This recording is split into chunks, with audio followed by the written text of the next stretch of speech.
The Last Mughal by William.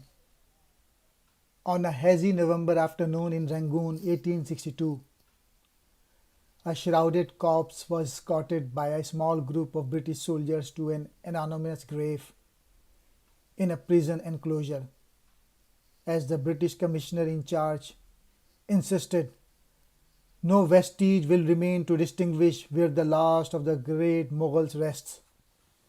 After the death of Emperor Aurangzeb in 1707, the Mughal dynasty fell into disarray. Most of the Muslim population continued to show obedience to the emperor in Delhi, but the Marathas and the Sikhs and the British of the East India Company took the opportunity to increase their power. In this, the British proved the most successful. The author makes it clear that the empire had lost its luster and the Zafar was emperor in name only.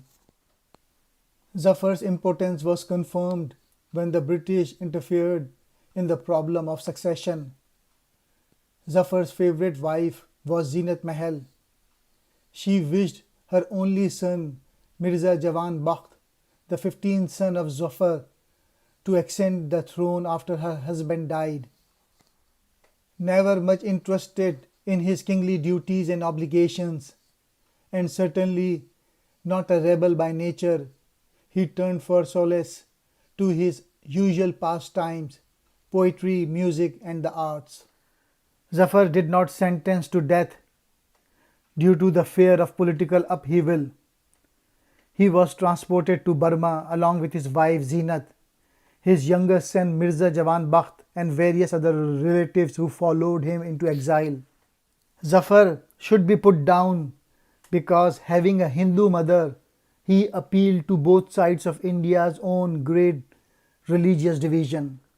The real villains of the last Mughal are narrow-minded British military and civil administrators. Zafar was literate and charming, but he was out of touch with all but the elite of his people. The Red Fort, where Bahadur Shah Zafar, who was captured during the 1857 mutiny, marked the end of a line of rulers who had lorded over northern India for 3 centuries. Zafar was one of the history's great losers, an indecisive man who had come to the throne in his 60s. On May 11, 1857, mutinous soldiers appeared in Delhi and killed every European who had the bad luck to be in the way. The fighting ended the following September with the English victorious and Zafar a prisoner. The war's aftermath was an exercise in arrogance. English troops plundered the city, arresting and torturing those who excited their suspicions and shooting out of hands those who excited their fury. Author looked deep in the National Archives of India. Some 20,000 personal Persian and Urdu papers written by Delhi residents who survived the uprising. Why had historians not used these papers before? The author explains what really happened does not fit any fashionable academic dogmas. 1857, the uprising was not one unified movement but many, with widely different causes, motives, and natures. There were two reasons: the rise of British power with its undisguised imperial arrogance and the specific imperial agenda of the evangelicals and utilitarians. May 11 was fateful. The sepoys killed several important figures in Delhi, including the Reverend Jennings. British converts to Islam were spared, while all Hindu and Muslim converts to Christianity were cut down, including 23 members of the extended family of Thomas Collins. The lower classes were quick to join the sepoys, but the Hindus and the Muslim elite keep their distance. Muhyiddin Hussain Khan, the police chief of a nearby village, begged Zafar to stop the massacre, but the emperor wavered and finally supported the Sepoys, thereby changing the whole nature of the rebellion. Once the Sepoys dominated the city, Delhi became the setting for all kinds of grievances to be settled by violence, and the ordinary citizens suffered the most in the looting and chaos. The royal house was divided in its sympathies with five young princes supported the rebels. One of them, Mirza Mughal, was ambitious and capable, and many have conspired with the sepoys before their attack. Zinat Mahal opposed the rebellion because she feared it would hurt the chance of her only son Jawan Bakht to inherit the throne. When secret correspondence with the British surfaced on May 16, the sepoys slaughtered 52 prisoners. It soon became clear that the rebels had no discipline, and one of the most disturbing developments occurred on May 19 when a conservative mullah tried to turn the uprising into an exclusively Muslim holy war. On June 8, Hodgson led the British into battle against a large rebel force on the Grand Trunk Road, and after bitter fighting captured the sepoys' field guns, leaving their infantry vulnerable.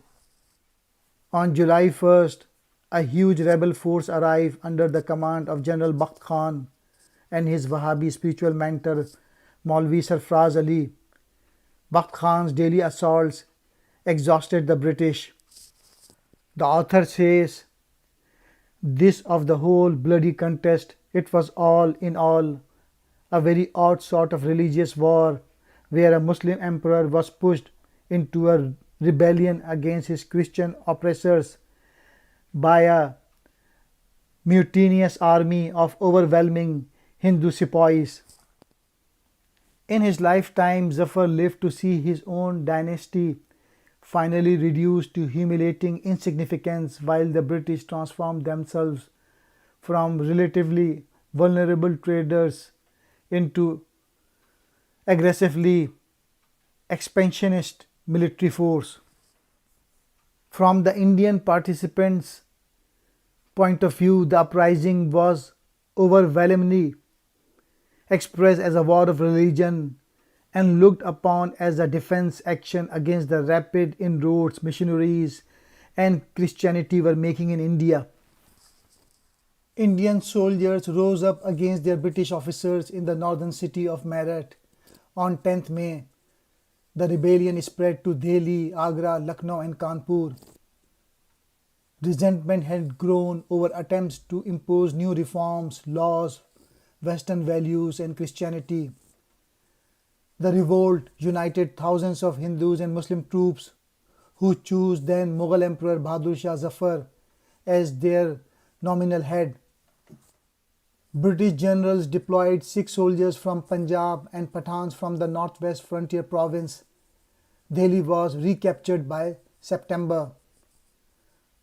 Both sides were accused of indiscriminate killings. The rebels killed British women and children. The British were blamed for mass executions of thousands of mutineers and their supporters. The rebellion officially ended by July 1858.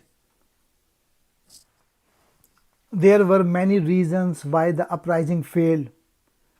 Zafar himself held an equivocal position. He tried to assume leadership of it up to a point, seeing it as an opportunity to restore Mughal greatness, but at the same time he was repelled by the degradations and killing of obviously innocent European people being perpetrated by his subjects in his beloved Delhi. The Indians' strategy and tactics were poor, with a lack of coordination between sepoy regiments and failure to grasp the importance of a potential attack on besieging British near on the ridge outside Delhi. The British had much superior sources of intelligence and also the supports of the Sikh due to their historic enmity with Hindus, despite the Sikhs' much more recent wars with Britain.